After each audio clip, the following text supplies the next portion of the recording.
Splatoon 2 is a game that came out July 21st, 2017, over 5 years ago, half a decade, if you will, coming right off of Nintendo's Dark Age, where in 2016 Nintendo had essentially abandoned their current home console, the Wii U. Splatoon 2 launched at a time where not only Splatoon fans were optimistic, but Nintendo fans in general. Splatoon 2 in 2017 shared a lot of similarities to its 2015 predecessor, launching in an unfortunately hollow, unfinished shape. 8 new maps, a cookie-cutter story mode, that to this day the community can't decide whether the first game's story is better than the second, when in reality both are glorified tutorials that contribute only 2 to 5 hours of fresh content to the game. Splatoon 2's new mode, Salmon Run, launched with one single map. The second game's release was praised by fans, but critics had more than enough ammunition to have an absolute field day calling out the flaws in Splatoon 2, leading to one of the most iconic Splatoon memes we have ever gotten. Splatoon 2, Nintendo Switch, game rated everyone 10 and up.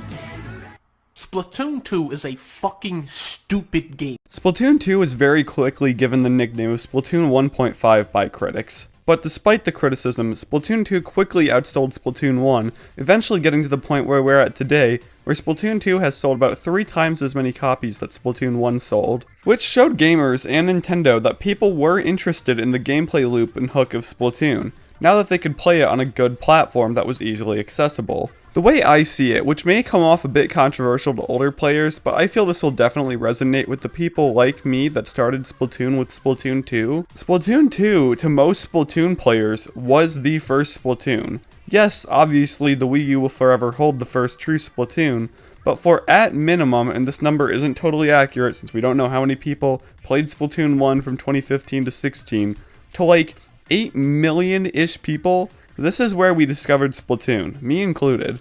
While it's not for everyone, to the people that invested enough time to be watching a eulogy of a video game, it's a part of our lives that we love having with us. The first year of the game's life, we saw the game start to shape up to where it was always meant to be. Clan Blitz was added, tons of updates with new weapon kits were added, new and returning maps came to the game, and while we can debate all day the quality of those maps, I'm sure everyone has a favorite moment on most of the maps in Splatoon 2. But around the tail end of Splatoon 2's first year on the market, we were introduced to another new first in the series. Splatoon 2 was announced to be getting paid DLC. DLC where for the first time you would play as an Octoling through their journey to Inkopolis, showing that the actions of the past story mode made the ripples in parts of games that we hadn't even known existed yet in the game's world. What we got from Nintendo was a campaign that Splatoon fans have been waiting for since the Splatoon 1 launch. Octo Expansion was a true challenge. This was made for people that had at least 1 year of experience in the game. You're not going to go out and have to go looking for a great Zapfish here. You're in a true fight for your life against an enemy you don't truly understand until near the end of the story. Call me a little biased, but I believe Octo Expansion to be Nintendo's best piece of extended content they've made for any of their games so far. 4 years later, an Octo Expansion is still getting praised. This is in opposition to Nintendo's other DLCs, like the 2 DLC drops for Breath of the Wild that it got. Like, seriously, do you remember the names of either of the 2 Breath of the Wild DLC? All I remember from them is that one was super hard, and one of them Link got a bike. I mean, obviously Smash technically has DLC too, but the way that Smash handles DLC is like a night and day difference between how Nintendo handles other DLC for other games. Octo Expansion is the current peak of what Nintendo can do when they make post-launch content for their games. But before Octo Expansion, we got what's considered to be one of the best updates that Splatoon 2 has ever gotten. Update 3.0.0. In this update, there were slight adjustments like balance updates, as well as adding Cali to the Octo Canyon after Hero Mode 2 was beaten. But in terms of bigger upgrades, Camp Triggerfish was added, also 2 new songs, 4 new weapon kits, and 113 pieces of gear. But the main attraction of this update was Rank X, the highest new rank to hit the game, shifting how matchmaking was done to make sure only the best players were able to play together.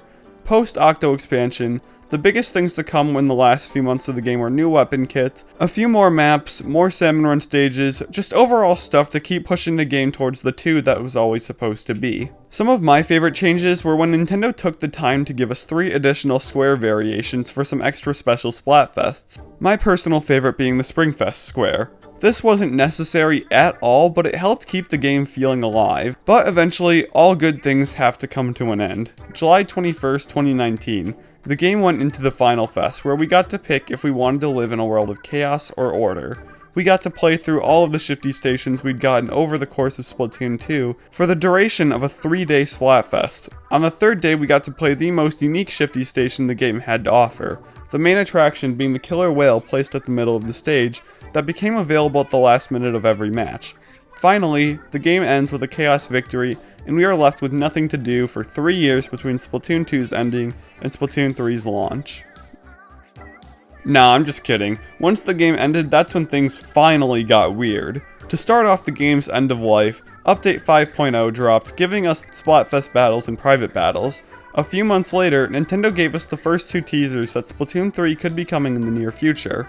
Those teasers were the Where's Marina post and the 2020 Save Our Salmons post. Shortly after that, in February 2020, we got our first rerun Splatfest, Mayo vs. Ketchup 2, and I will die on this hill before I allow anyone to say that this wasn't the best Splatfest of all time. It's important to stress that this time period was a super exciting time in Splatoon 2's life. The game was only really played by its core audience at this point due to the drop-off after the final Splatfest, so the people active in Splatoon's community at the time were the game's ride or die fans. It felt like such a special time. Rumors were flying everywhere about another data mine bonus Splatfest found in a normal patch update, and in August 2020, we got Chicken vs. Egg 2. Nothing of note happened in this time until October 2020, where we got Splatoween 2, and then finally, we got the true final Splatfest, Mushroom vs. Star. This is another hill I'll die on before I let anyone say this was a good Splatfest, because it's not. And then 1 month later, Splatoon 3 was revealed and the rest is history. It's important to remember how much Splatoon 2's life was spent with the game, well, not alive.